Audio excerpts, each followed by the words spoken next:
ఒత్తి వెలక్కపోతే ఏం చేస్తాం, కొంచెం ముందుకు తోస్తాం, బాగా నూనెలో తడపాలి. దాన్నే చెబుతున్నాడు వాల్మీకి ఇక్కడ.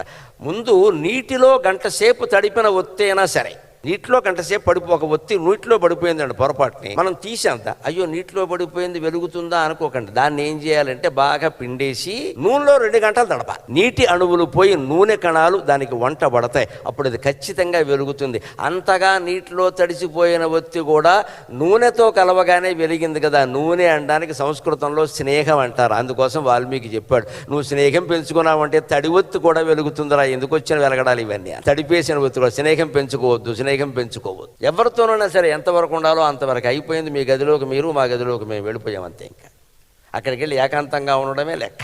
వీతరాగ భయక్రోధక. అప్పుడు ఈ ఇష్టం వదిలేసినప్పుడు, భయం వదిలేసినప్పుడు క్రోధం ఎందుకు వస్తుందండి? క్రోధాన్ని కూడా వదిలిపెట్టడమే లెక్క. స్థితధీహి, వాడి బుద్ధి స్థిరంగా ఉంటుంది కాబట్టి ఆయనంటే నాకు చాలా ఇష్టం అన్నాడు.